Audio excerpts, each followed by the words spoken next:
Good morning eight class. आज हमारा जो हिंदी का पीरियड है उसमें हम तीसरा चैप्टर पढ़ेंगे जो है बस की यात्रा। इसके लेखक हैं हरिशंकर परसाई।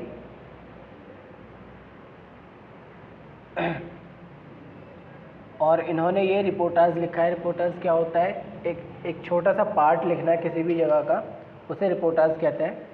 तो ये इन्होंने एक लिखा है बस की यात्रा। पूरा चैप्टर आप पढ़ लेंगे पहले बुक में, उसके बाद इस वीडियो को देखेंगे। सबसे पहले हम क्या करेंगे, सबसे पहले इसके प्रश्न उत्तर इसके शब्दार्थ पर आएंगे। शब्दार्थ आपको याद कर लेना है कॉपी में लिख कर।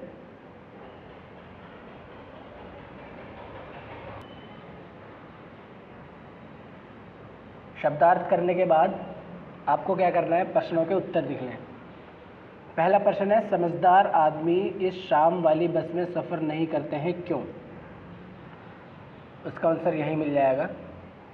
लोगों ने सलाह दी कि समझदार आदमी इस शाम वाली बस में सफ़र नहीं करते हैं। क्या रास्ते में डाकू मिलते हैं? नहीं, बस डाकिन है। तो ये कहा, इसका मतलब ये है कि बस ही इतनी ख़तरनाक है कि इससे शाम के वक्त सफ़र करना सही नहीं माना जाता है। लिखेंगे दोबारा से। लोगों ने सलाह दी कि समझदार आदमी इस शाम वाली बस में सफ़र नहीं करते। क्या रास्ते में डाकू मिलते हैं? नहीं, बल्कि बस डाकिन है। यानी कि बस इतनी ख़तरनाक है कि लोग खुद ही डर के मारे इससे सफ़र नहीं करते शाम के वक्त। सेकंड क्वेश्चन है, धीरे धीरे वृद्धा की ज्योति जाने लगी। इसका मतलब क्या है? स्पष्ट कीजिए, लिखा हुआ है। इसका धीरे धीरे वृद्धा की आंखों की ज्योति जाने लगी, इसका मतलब ये है बस की हेडलाइट धीरे धीरे कम होने लगी। बस से जो हम हेडलाइट होती है बस के आगे, उसकी रोशनी धीरे धीरे कम हो गई। तीसरा क्वेश्चन है, गजब हो गया, ऐसी बस अपने आप चलती है। लेखक को यह वाक्य सुनकर हैरानी क्यों हुई? इसका लिखेंगे, गजब हो गया, ऐसी बस अपने आप चलती है।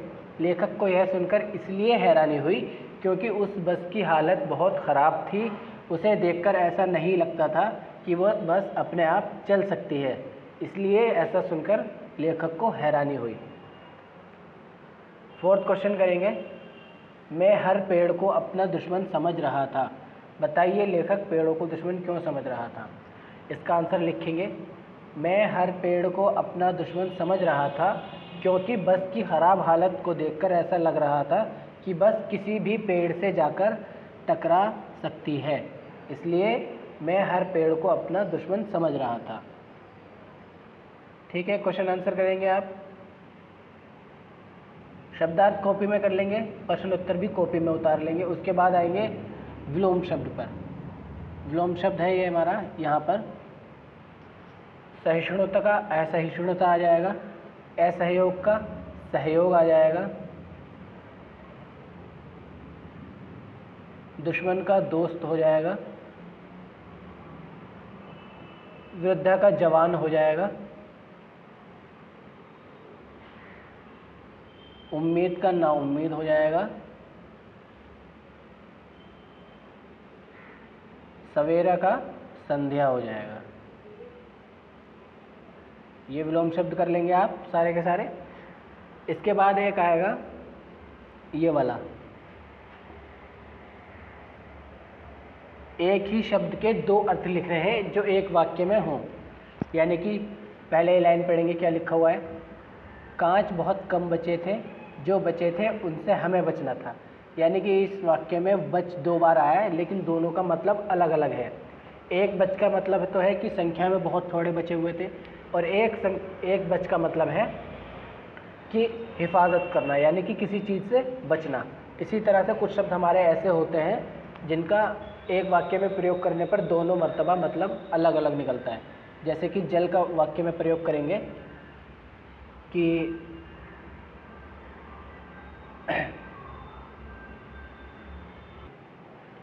जल का वाक्य में प्रयोग करेंगे, जो आग जल रही थी उस पर जल डालकर उसे बुझा दिया। इसमें जल का प्रयोग दो बार आएगा। जो आग जल रही थी, एक जल यहाँ पे हो जाएगा, उस पर जल डालकर बुझा दिया। यानी कि एक का मतलब तो जल का मतलब जलना हो गया, और दूसरे जल का मतलब पानी हो गया। इसी तरह से दूसरा पढ़ेंगे हार का। सोने का हार नहीं ढूंढने पर पुलिस ने हार मान ली। यानी कि सोने का हार नहीं मिलने पर, सोने का हार नहीं मिलने पर, एक हार का मतलब तो हो गया कि वो जो गले में जेवरात पहनते हैं वो वाला हार, और दूसरा वाला पुलिस ने हार मान ली, यानी कि पुलिस नहीं ढूंढ पाई। इस तरह लिखेंगे, सोने का हार नहीं मिलने पर पुलिस ने हार मान ली। तीसरा लिखेंगे आम का। गर्मियों में आम का आना आम बात है। यानी कि गर्मियों में जो आम फल होता है उसका आना आम बात है। ये 3 करेंगे, 4 छोड़ देंगे। इसके 4th क्वेश्चन पे आएंगे। बोलचाल में प्रचलित शब्द फर्स्ट क्लास में 2 शब्द हैं, फर्स्ट और क्लास। यहाँ क्लास का विशेषण है फर्स्ट, चूँकि फर्स्ट संख्या है, फर्स्ट क्लास संख्यावाचक विशेषण हुआ। ऐसे ही महान आदमी में किसी आदमी की विशेषता महान है, यह गुणवाचक विशेषण है।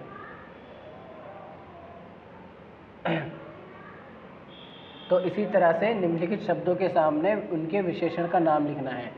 ये आपको विशेषण वाला जो है पार्ट, इसको छोड़ देना है। जब हम विशेषण का चैप्टर ग्रामर में करेंगे तब विशेषण के ये पूरा करेंगे। उसके बाद विशेषण के हम सारे पार्ट पढ़ेंगे, क्योंकि अभी तक आपने विशेषण नहीं पढ़ा है, इसलिए अभी आपको समझ में नहीं आएगा।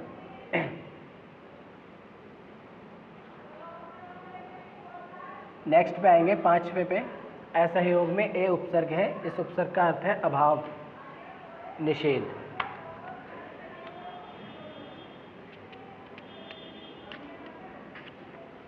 अब आप निम्नलिखित उपसर्ग का प्रयोग करते हुए 2-2 शब्द बनाने हैं।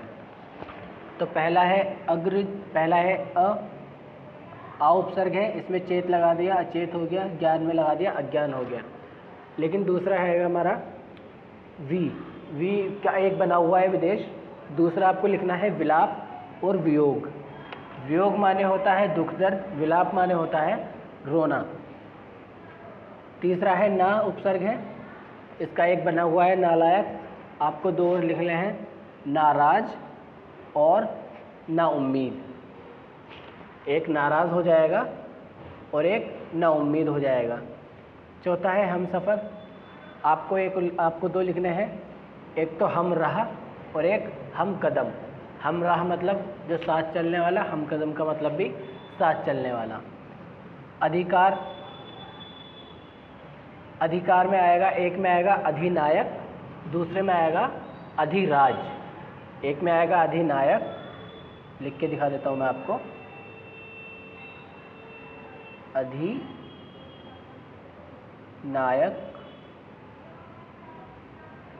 दूसरा आएगा अधिराज।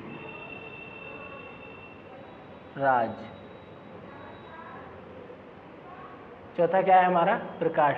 प्रकाश में पहला आएगा, पहला प्र लगाएंगे, प्रचलित।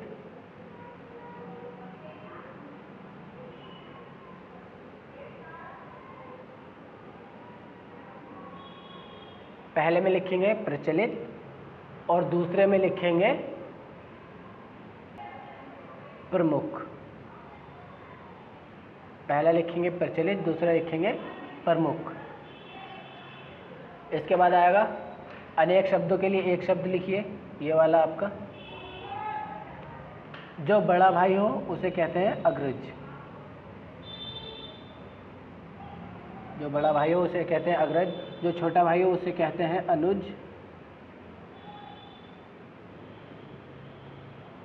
जो कभी ना मरे अजर। जो कभी ना मरे उसे कहते हैं अमर, और जो कभी बूढ़ा ना हो उसे कहते हैं अजर। जो कभी ना मरे अमर, जो कभी बूढ़ा ना हो अमर। स्वयं के द्वारा खुद को मारना खुदकुशी।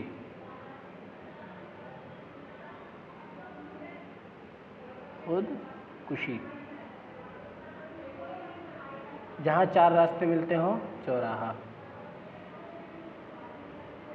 ये लिखा हुआ है चौराहा, यहाँ से कर लेना। ये पार्ट आपको यहीं तक करना है। क्वेश्चन आंसर और ये शब्दार्थ ये दोनों चीज़ें आपको कॉपी में करनी है और बाकी सारा काम किताब में करके आज के आज सेंड करना है।